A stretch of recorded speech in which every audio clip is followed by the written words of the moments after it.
Welcome to Surviving as a Civilian, the AAR. This is the episode when we talk about last week's podcast and introduce next week's guest. As always, along with me is Andrew. How are you, Andrew?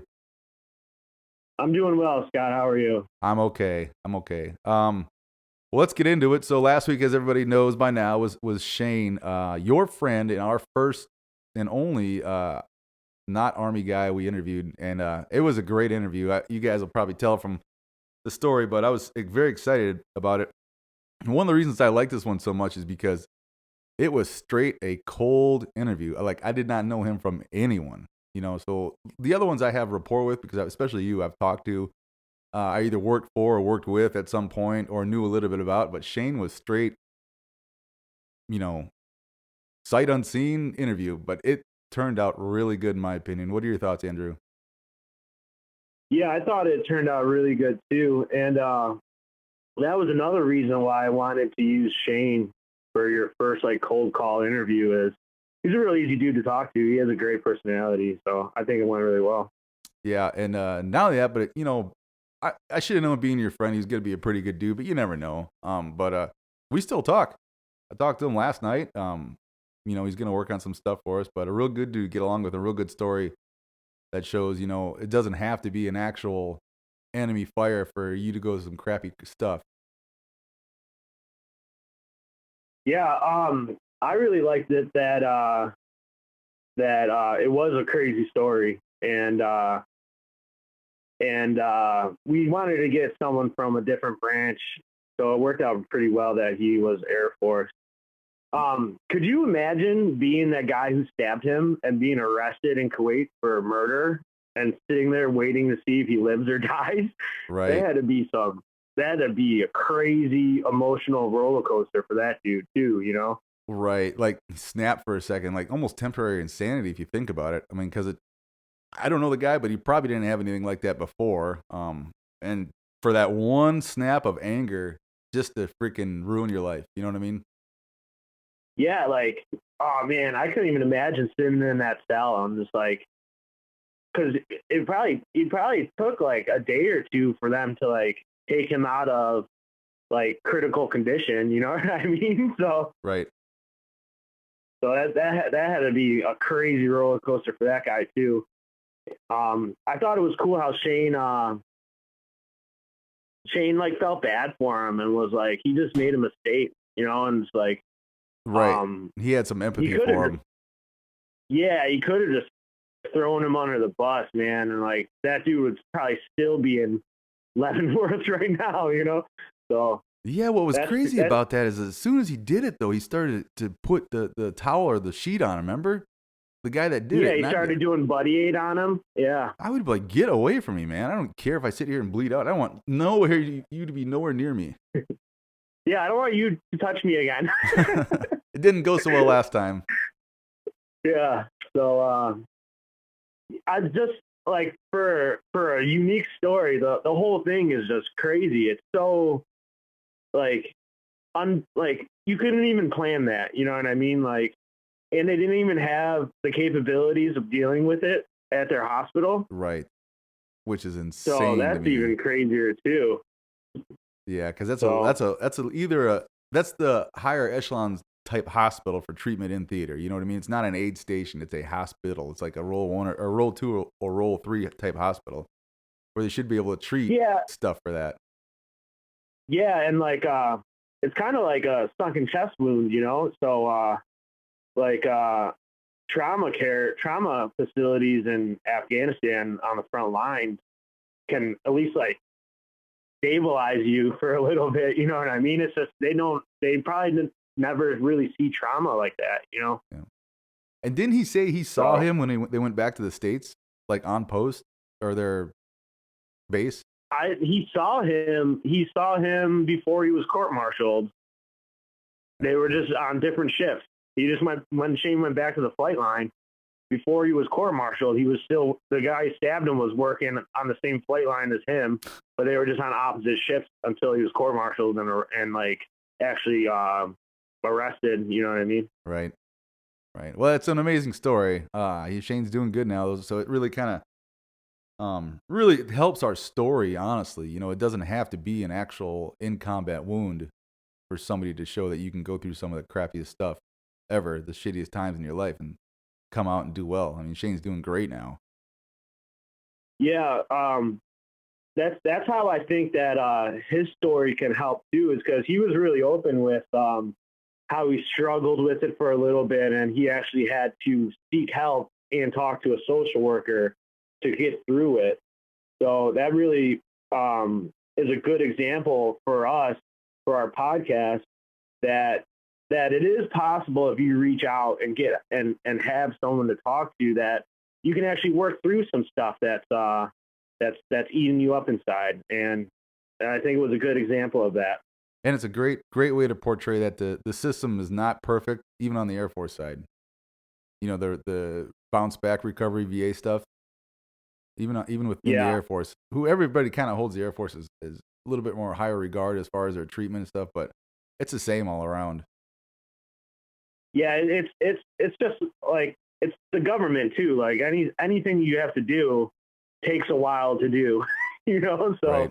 It's like he said, you really have to go out and seek it. And if you need help, you need to admit it to yourself and actually go get it. And he's a great story of how it did work for him. You know, he says that, like, it still bugs him every once in a while, and he doesn't hesitate to call a social worker and talk about it again, you know?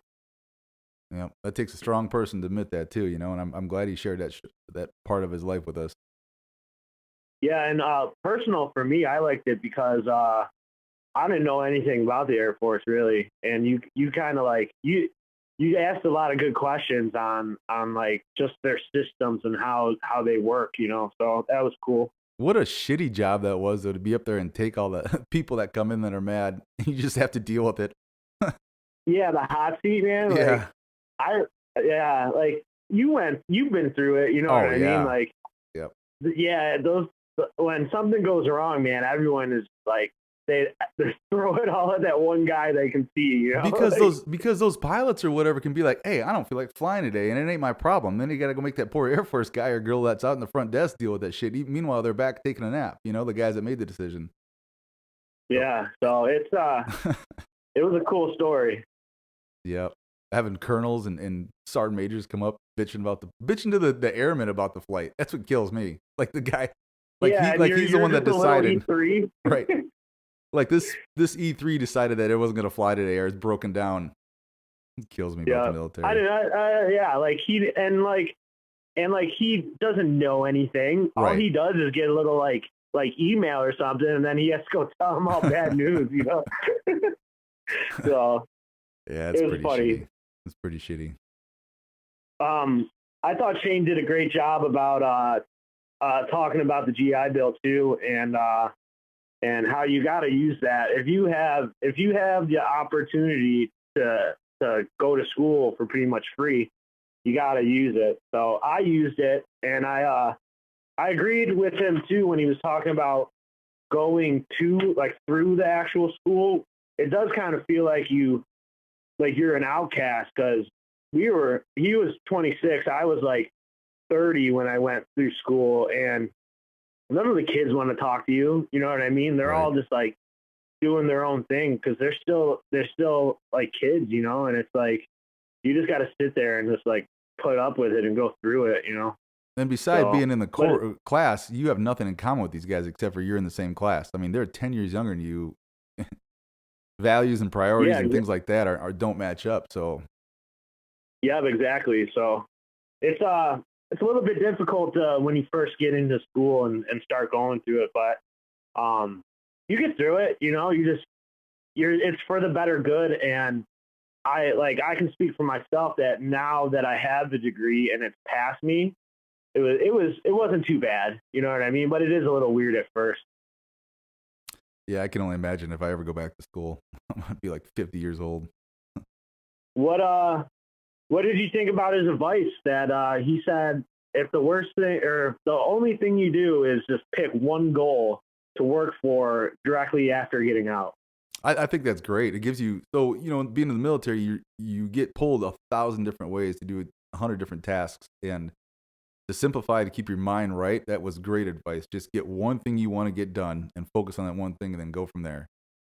Yeah, whether it's like a job that you want to get or a school that you want to go to, just have at least one goal to work for that's for the greater good, you know? So Right. I thought that was good advice too. I think you got to keep busy too. You know, you go from not really fast paced in the military. You know, there are days where you just stand around and do nothing for hours on end, but there's some sort of structure. You know what time to be there. Then to go with nobody requiring you to be somewhere at any time, you have to have some sort of way to focus your energy. Otherwise, you're going to get lost real easy in your own thoughts or your own head.